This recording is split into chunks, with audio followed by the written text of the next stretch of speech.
Wow, ce ia fir.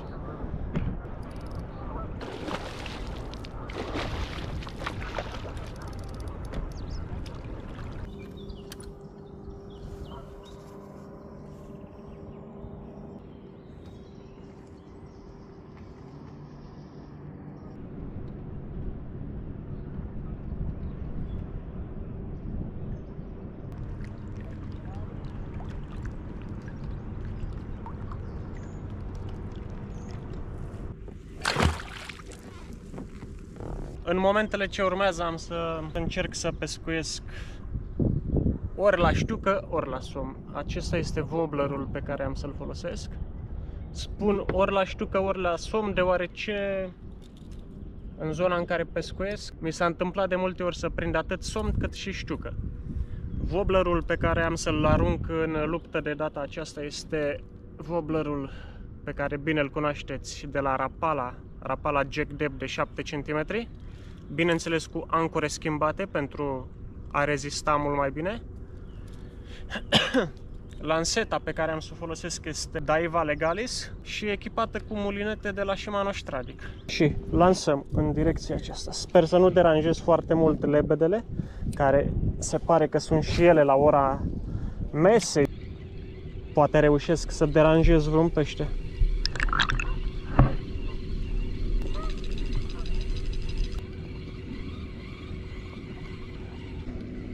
Oh, am avut un atac. Nu a fost atât de hotărât peștele.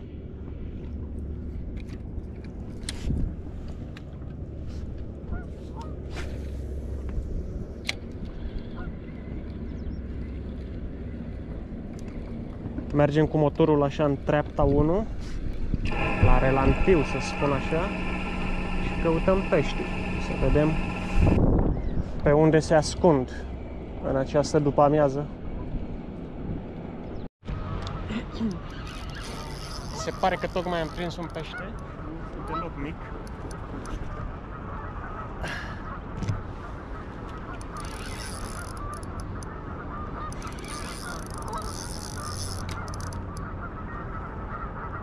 Pare a fi somn la cum trage. Am să-mi dau astea și o să mă văd mai bine. Ia, este ok. Să vedem ce surpriză avem aici. Ai în hești, o știucă.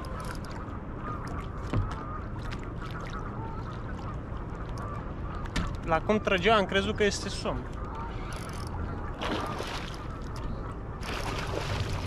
Se zbate foarte tare.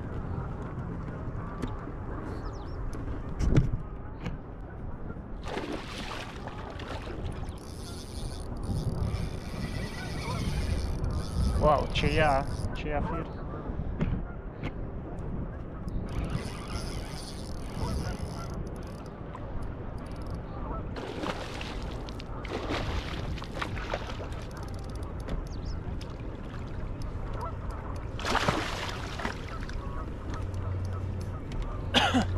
Un exemplar frumos pe care l-am băgat la mincioc.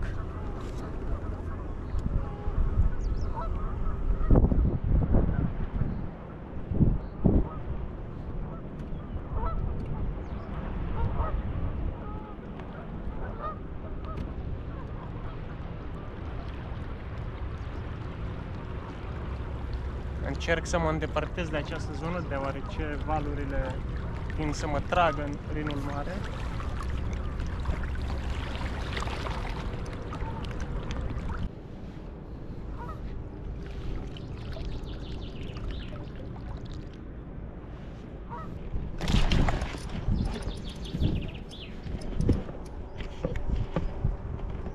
Cam aceasta este știuca.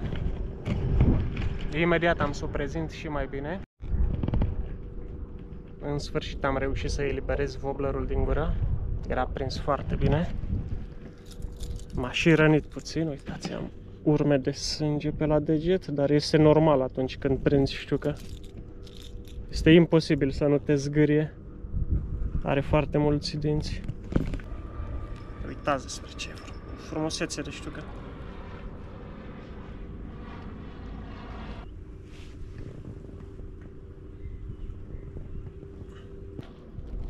Am să-i fac imediat și o măsurătoare la știucă, să vedem despre ce este vorba. Vorba de un exemplar de 75 de centimetri. Foarte frumos. Sper că se vede știuculița pe care o pregătesc să plece înapoi. Am epuizat-o puțin, fotografiile și cu drill-ul, dar cu siguranță își va reveni.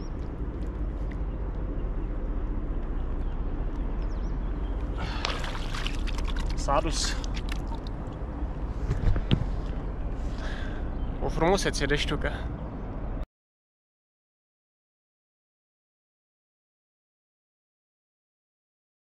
În afară de acel wobbler de la Rapala Jack Depth, am să mai folosesc și alte wobblere în pescuitul știucii sau al somnului. Două deja le-am selectat și încerc să-l scot și pe al treilea, care este încurcat foarte bine. Nu știu dacă am să reușesc. Așa se întâmplă când ții mai multe wobblere la grămadă. Se încurcă de nu-ți vine să le mai folosești. Gata, am reușit să-l scot și pe acesta. Na bun, acestea vor fi wobblerele pe care am să le mai testez. Cu siguranță le-ați mai văzut pe la mine. Îl înlocuiesc pe acesta de la Rapala. Tot cu un wobbler foarte bun și el tot Rapala. Acesta este un wobbler din două segmente, care are și ceva bile înăuntru. I-am schimbat ancorele. Are o barbetă destul de generoasă și sper eu să atragă pește. Facem primul lanseu. Este un wobbler destul de greu, se lansează foarte bine și are o vibrație incredibil de puternică. Asta e foarte bun, nu neapărat pentru știucă, dar mai mult pentru somn, având o vibrație atât de puternică și este dotat și cu ceva bile care cu siguranță scot sunete ce atrag somnii. Dacă este vreun somn în zonă, cu siguranță nu refuză așa ceva.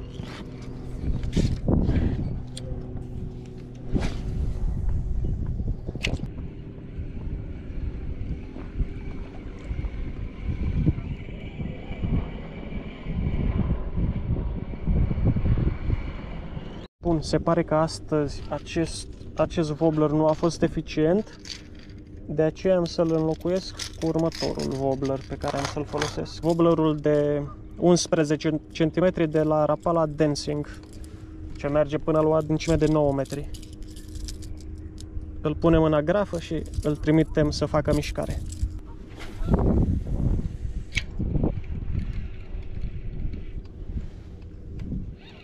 Și acesta se lansează foarte bine. Bănuiesc că are undeva până în 20 de grame. Bănuiesc, că nu sunt sigur.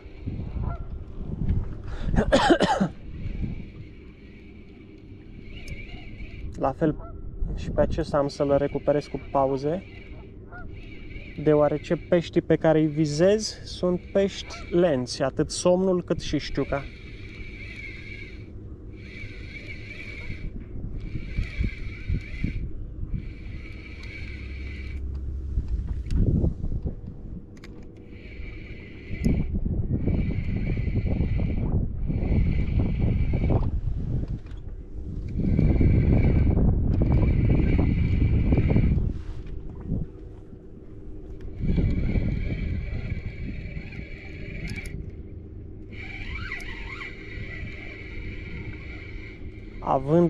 Având o barbetă atât de pronunțată, o pune rezistență destul de mare în momentul în care îl recuperezi. Nu este un wobbler ușor de pescuit, dar este un wobbler eficient. Asta contează cel mai mult, chiar dacă depui ceva efort în momentul în care pescuiești cu el. Contează să dea randament, chiar dacă te obosește puțin.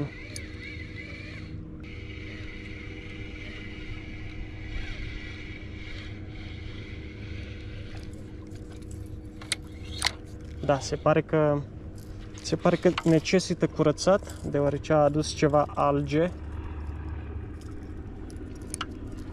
Ăsta e semn că a ajuns în apropierea substratului.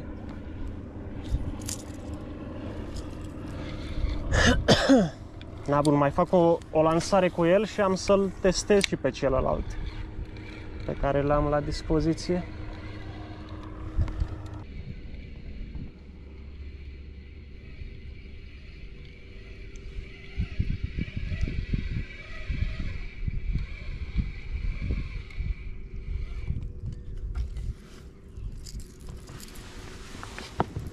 Na bun, cam atât și cu acest wobbler, am să-l înlocuiesc. Acesta a fost. Și de data aceasta am să trimit la treabă acest wobbler cu care la partida precedentă am prins o ștucă foarte frumoasă. Poate dă rezultate și de data aceasta.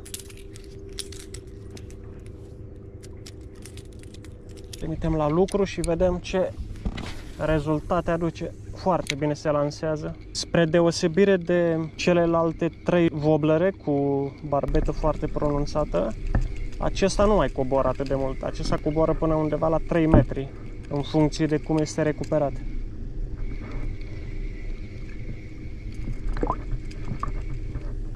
Acesta are o altfel de evoluție.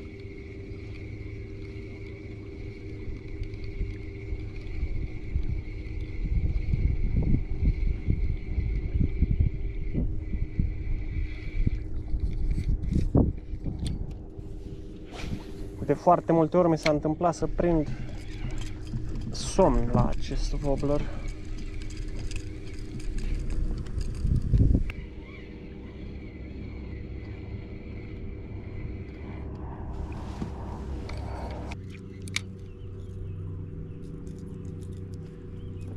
Acesta a fost wobblerul norocos de la partida de astăzi. La această partidă am să-i pun punct aici și până data viitoare, fir întins. Ne vedem pe apă!